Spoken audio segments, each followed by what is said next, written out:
What's going on, everyone? So, Los Angeles Lakers need upgrade at the wing. Andrew Wiggins seems to be the most likely target and candidate right now. Lakers and Miami have re-engaged in conversations to potentially pull off a trade for Andrew Wiggins. Maybe it's even happened at the time of you're watching this video, but at the time of recording this video, we have yet to see that trade actually go down and happen. The Lakers, at least on the surface, obviously, again, things could change. Jared Vanderbilt shoots the three ball well this season, or if Jake LaRavia can kind of take strides and take steps.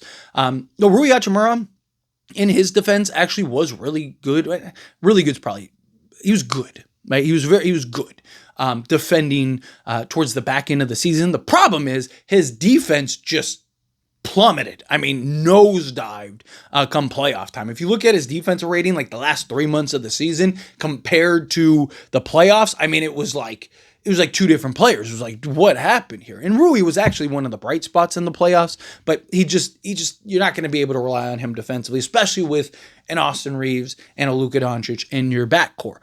So 3 spot, I definitely think would be important. If you can bring in Andrew Wiggins, I think that would be great.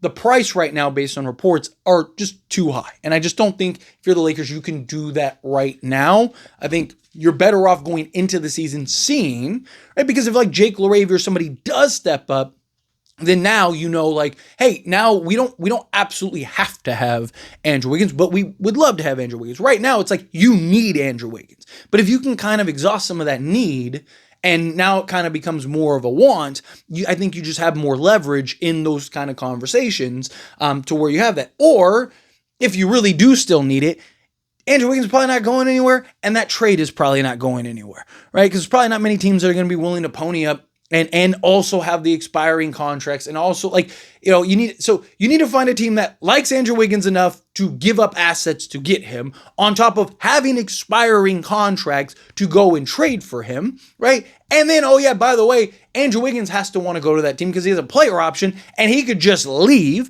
I don't think anyone thinks he's going to opt out of that player option, but he might, right? Like, there's still that looming threat. If you're a team, you're still using that as a leverage point, right? So again, you kind of go over everything, and it's like, I just think you hold off and you wait. But here's the other thing, right? Do the Lakers really need like a high-end top-tier wing? Right? Like Andrew Wiggins is, he might not be like the OG tier, or he might not even be the high-end tier that he once was, but he's still one of the higher tiers, right? He's still, he still has athleticism, can still play off ball, still play on ball.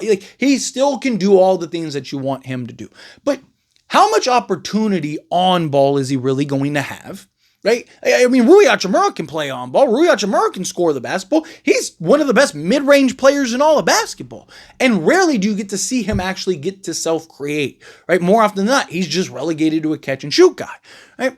And so, to me, I think about it, and I'm like, do they really need an Andrew Wiggins player? I've even talked about a Miles Bridges and, like guys like that, which, don't get me wrong, I would love to have it. If you can get those guys, absolutely go get them.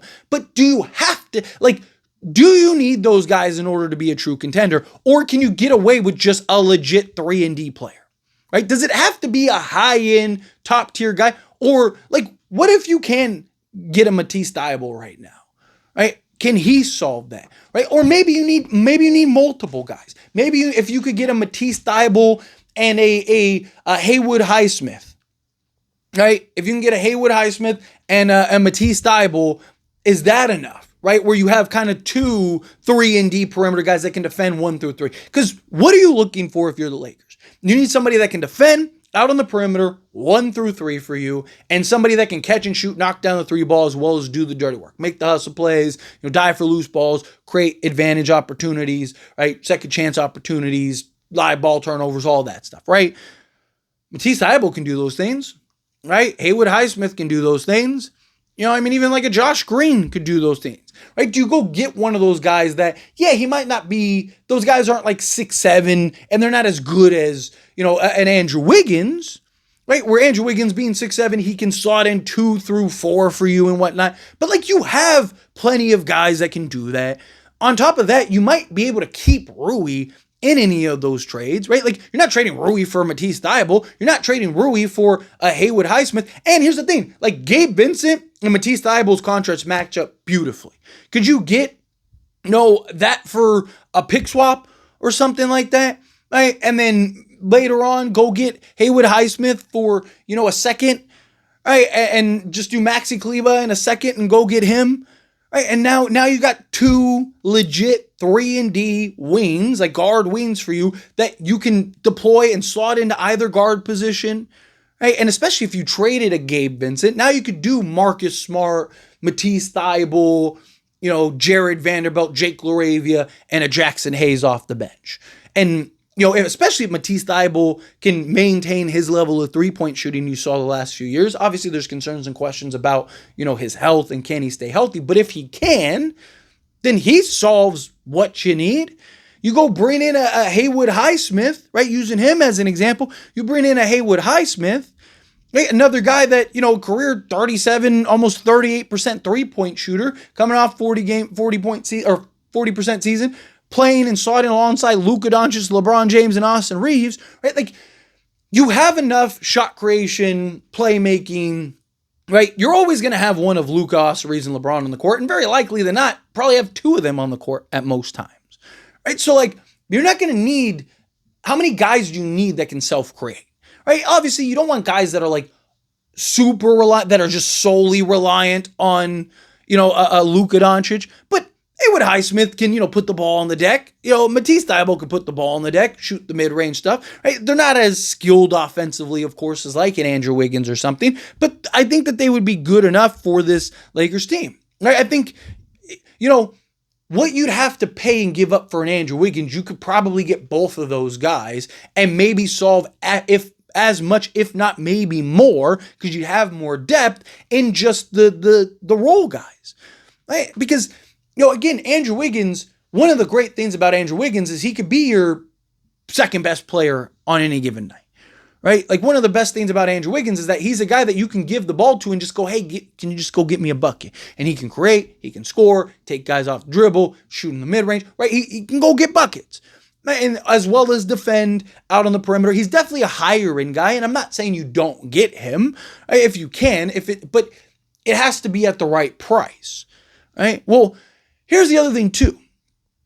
If you were to go get, say, a Matisse Thybulle, just use him as an example, because I think Highsmith, you probably have to wait till the trade deadline. But Matisse Thybulle, you could probably get right now. Also, Highsmith is coming off of an injury, so you probably want to see him recover and then see him play a little bit before you go make a decision on hey, let's go jump on Highsmith, right? Because you're probably not giving up more than a second either way. So I don't think the value is going to change. So using Matisse Thybulle, right? If you could go get Matisse Thybulle, bring him in for, say, a Gabe Vincent, and if he can kind of step into that role for you, right? Maybe you still need a little more, but then you still have the lure of, a Josh Green, a Highsmith, right? There's several other guys that could come out and end up being available closer to the trade deadline. You now have, again, that leverage point of hey, we don't need. Matisse Thybulle's killing it for us. He's shooting, 38% from three-point range and has been one of our best perimeter defenders, right? Jake LaRavia's coming to his own.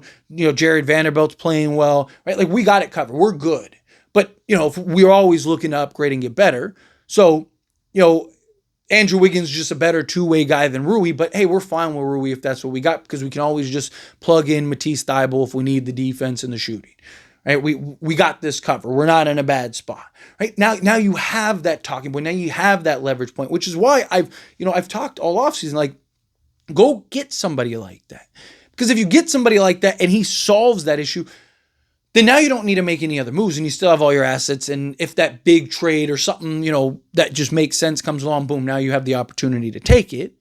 Right? You can be patient there, or maybe you're just making little minor moves and minor tweaks at the trade deadline. If it doesn't work to the level in which you truly need it to put you over the top, at least you have potential to go get another guy or two. And then if Andrew Wiggins is still on the table and maybe that price has dropped by that point, you could still go do the Andrew Wiggins trade, bring in Andrew Wiggins. Now you got Matisse Thybulle. Now you got, your starters are Luka, Austin Reeves, Andrew Wiggins, LeBron James and DeAndre Ayton with Marcus Smart, Matisse Thybulle, Jared Vanderbilt, Jake LaRavia, and Jackson Hayes. You're deep, you're versatile. You have one of the best teams in basketball at that point, right? If not the best team in basketball at that point, depending on how good Luka Doncic is this year. I don't want the Lakers to get lost in the sexy names, right? Lakers, as much as I love them, right? Like, if we're being honest, they tend to do that, right? They get lost in the sauce of the big names. Oh, why would we get a Matisse Thybulle? We could get an Andrew Wiggins. And it's like, Matisse Thybulle might give you everything that you need from Andrew Wiggins. Versatile, athletic, can defend multiple positions, shoot three ball, right? And then all of the things that are great about Andrew Wiggins, how much of that do you really need? Right? How much do you need of his self-shot creation? How much do you need of him as a playmaker and a bucket getter? Right? Like, there's probably going to be games and whatnot where you do, but you have more than enough. Again, Jake LaRavia could end up being that guy for you, right? He showed the ability, especially in Sacramento. He was killing in Sacramento before he ended up fractured his finger, right? So to me, I just look at this and I'm like, Matisse Thybulle or Highsmith, something might give you exactly what you need at that position. Like, all you need is just somebody that can defend 1 through 3, chase down loose balls, be athletic, be versatile, right? Do the hustle plays, right? Like, just get somebody that can fill in that role. And then if you still need somebody else, now he's just a depth piece, and you can still go make that move for that somebody else. And maybe it's not. Maybe it's like, man, hey, you know what we could use? Another Matisse Thybulle, and we're right there. Call up Highsmith. Hey, we're trading for you. And now you got Highsmith, Matisse Thybulle, and maybe that's enough to kind of fill in that void, fill in that gap for you. And now you're off to the races, ready to compete and win an NBA championship, right? Instead of, and again, it would probably be cheaper to do that and get those two than it would be to go trade for Andrew Wiggins. Because again, technically, you could trade for both of those guys and still keep Rui Hachimura. You could do Maxi Kleber for Highsmith plus, assets, right? And then you could do Gabe Vincent for Matisse Thybulle plus assets, right? And Matisse Thybulle could, both guys could just leave you in the offseason, so you're not selling the farm for either. Matisse Thybulle is the one that I would try to get for like a pick swap or something like that, because it's like, would you rather have nothing, right? Or maybe you're throwing in a Dalton Connect or something like that, fine. Throw in a Dalton Connect, or, like if you could turn Connect into that and then whatever else, you still have Rui to finish the season with, and maybe give him a new contract, do all those other things. Or again, you trade for Matisse Thybulle, and then now come trade deadline, now you can go make that move for Andrew Wiggins. I just don't think the Lakers, I just question how badly do they need a top-end elite guy right now with LeBron. Like, when LeBron departs, you probably do. But right now, I don't know if that's exactly, you just need a guy that can play the role of a 3-and-D. All right. Anyway, as always, this is a discussion, pass question on you. Let me know your thoughts and opinions down in the comments. That being said, if you haven't liked this video, hit that like button. Helps me out. So we enjoy these types of videos, and I truly appreciate it. Not subscribe to the channel, hit that subscribe button. Turn on the bell notifications. Appreciate y'all. See you in the next one.